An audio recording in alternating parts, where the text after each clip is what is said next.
بسم اللہ الرحمن الرحیم۔ کہتے سویرے سویرے آیا تو کہنے لگا حضور مجھے توبہ کرا دیں، آج کے بعد نہ جھوٹ بولوں گا، نہ حرام کھاؤں گا، نہ شراب پیوں گا۔ تو کہتے ہیں جتنے لوگ بیٹھے تھے کان کھڑے ہو گئے، کہا تجھے کیا ہوا؟ کہنے لگا 11-12 سال کا نوجوان آیا مجھے توبہ کرا گیا۔ چڑھتی جوانی، 11-12 سال 14-15 سال کا بچہ مجھے توبہ کرا گیا۔ تو کہتے ہیں ہم محب حیرت ہوئے کہ اتنا سا بچہ۔ تو کہتے ہیں کسی نیک باپ کا بیٹا تھا، کسی پرہیزگار ماں کا بیٹا تھا، گھر میں تربیت ہوئی۔ اتنے بچے تو خانقاہ بھی نہیں جاتے، اتنے سے بچے تھوڑی کسی ادارے کے فارغ التحصیل ہوتے ہیں، کس مدرسے سے پڑھے ہوتے ہیں۔ کہتے ہیں چھوٹی سی عمر۔ تو کہا جناب آپ کو کیسے ملا؟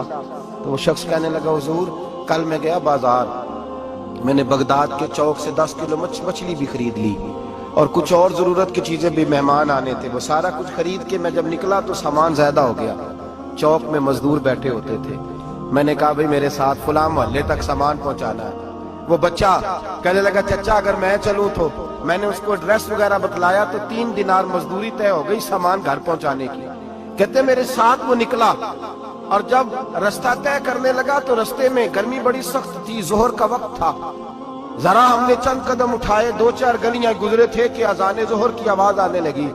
تو کہتے ہیں بڑی منت کے انداز میں، بڑی گزارش کے انداز میں میری طرف دیکھا، عمر چھوٹی سی ہے۔ کہنے لگا چچا اگر اجازت مل جائے تو میں ظہر کی نماز پڑھ لوں۔ کہتے ہیں میں ایک جگہ پھٹے پہ بیٹھ گیا اور گپے کرنے لگا، سامان وہاں رکھا، میں نے کہا پڑھ لے نماز۔ کہتے ہیں بچہ نماز پڑھنے چلا گیا، باقی لوگ دیر سے آئے، وہ نماز پڑھ کے جلدی آ گیا۔ میں نے کہا بیٹے تو جلدی آ گیا ہے؟ کہنے لگا اس لیے جلدی آیا ہوں کہ آپ یہ نہ سمجھے یہ کام چور ہے، میں نے نفل چھوڑ دیے ہیں، فارغ ہو کے پڑھ لوں گا۔ کہتے ہیں سامان اٹھایا، رستے میں گرمی شدت کی تھی، اس کا پسینہ بہنے لگا، میں آگے بڑھا، میں نے کہا بیٹے سامان تھوڑی دیر کے لیے مجھے دے دو، گرمی زیادہ ہے۔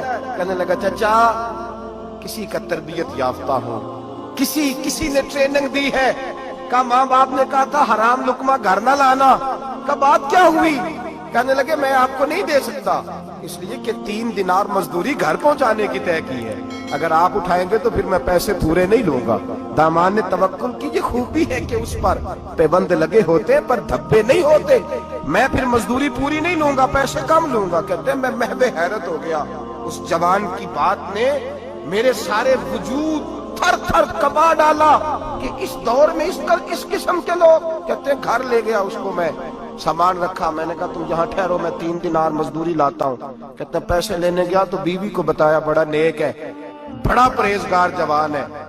کہنے لگی روٹی پکی ہوئی ہے، اسے کہو دوپہر کا کھانا کھا لے۔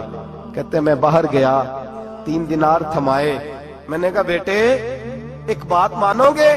تو کہتے ہیں 3 دینار دے کے کہنے لگا اب تو آپ مالک ہو گئے، میں نے نمک کھا لیا ہے، اب تو ہر بات مانوں گا، اصلہ نال جے نیکی کریے نسلہ تاک نہیں بھول دے، میں اب ہر بات مانوں گا۔ تو میں نے کہا دوپہر کا کھانا کھا لو۔ کہتے ہیں اس کی گردن جھک گئی اور بڑے دھیمے لہجے میں کہنے لگا میں نہیں کھا سکتا، میں نے روزہ رکھا ہوا ہے، روزہ رکھا ہوا ہے، نفلی روزہ رکھا ہوا ہے۔ کہتے ہیں میں اور پریشان ہوا، میں نے فوری طور پہ سوال کیا کہ اب تو کدھر جائے گا؟ تو کہنے لگا اب میں کہیں نہیں جاؤں گا، میرے 1 دن کا خرچہ میرے ماں باپ نے جو ڈیوٹی لگائی ہے وہ 3 دینار ہے، پورا ہو گیا ہے، اب میں باقی جو وقت بچے گا یا قرآن پاک کی تلاوت کروں گا یا محمد عربی پہ درود و سلام پڑھوں گا، میں اب کوئی اور کام نہیں کروں گا۔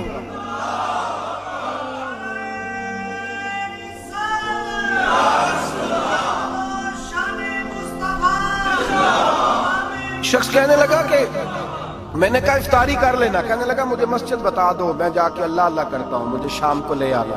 افطاری ہمارے ساتھ اس کی طے ہو گئی، مسجد چلا گیا، مغرب بعد لینے گیا تو کہنے لگا عشاء کے بعد آنا، اب تو میں نے پانی سے افطار کر لیا، کھانا کھانے جاؤں گا تو جماعت رہ جائے گی۔ کہتے ہیں عشاء کے بعد میں لایا، اس کو کھانا کھلایا، رات گہری ہو گئی تو میں نے کہا تو سو نہیں جاتا؟ کہنے لگا کوئی عرض نہیں، کبھی دور مزدوری کرنے نکل جاؤں تو رہ بھی جاتا ہوں، گھر والوں کو پتا ہے۔ کہتے میں نے مسافر خانہ کھولا، یوں سمجھیے ڈرائنگ روم بیٹھک میں نے کھولی، اس کو سلا دیا، میں اور میری بیوی اپنی معذور بیٹی کو روٹی دینے گئے اور ہم نے جا کے اس کو کھانا کھلایا جو ٹانگوں سے معذور تھی، اور ساتھ کہا کہ بیٹی آج بڑا پرہیزگار جوان ہمارا مہمان ہے،